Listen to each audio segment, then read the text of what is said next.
Korean breakfasts were traditionally skimpy, and when the party was roused at 7:30 the morning following the reception, all that was available was a large metal pot of weak tea.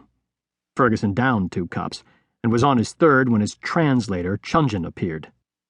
Ferguson's pretend hangover amused Chunjin greatly, and the North Korean quickly suggested a cure, an ill-smelling concoction mixed with goat's milk from the kitchen. Ferguson wouldn't have trusted the remedy even if he'd had a real hangover.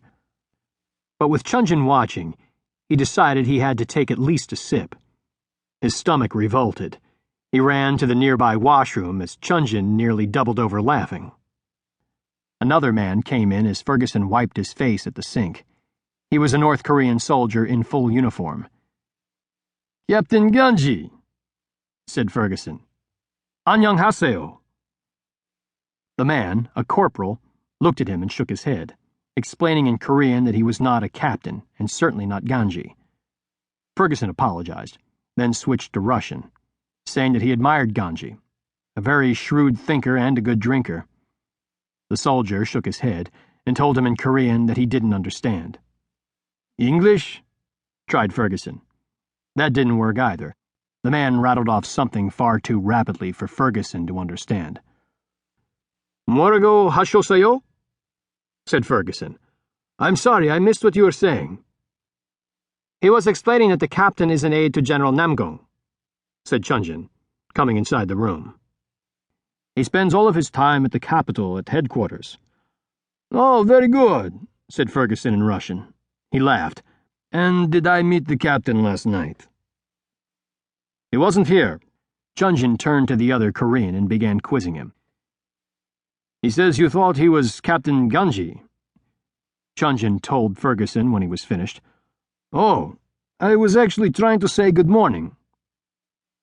"Annyeonghaseyo." "Annyeonghaseyo?" repeated Ferguson.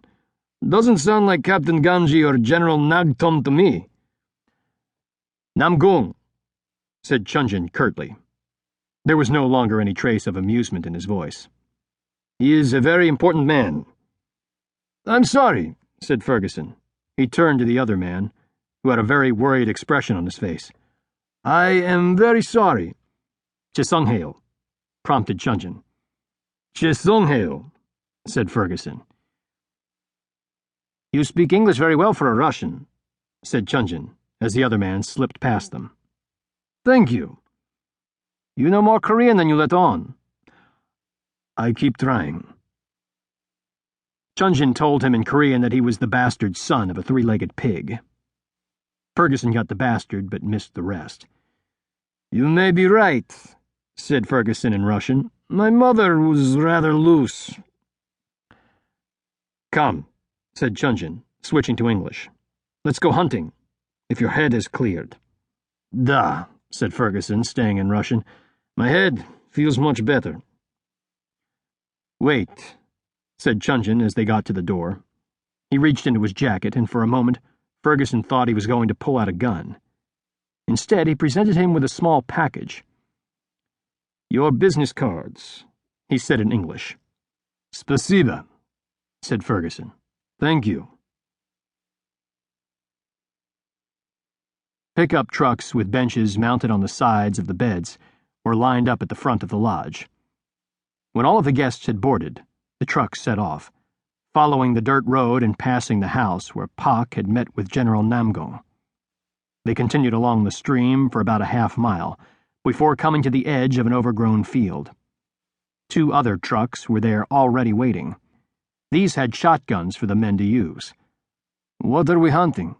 Ferguson asked his escort in Russian. "Grouse," said Chunjin in English. "I didn't know there were grouse in Korea," said Ferguson, sticking to Russian. Chunjin shrugged and led him toward the truck with the shotguns. Ferguson examined one. It was a Chinese pump design similar to a Winchester Model 12, with an inlaid pearl pattern in the highly polished stock. "They loaded?" Ferguson asked. "They will hand out ammunition when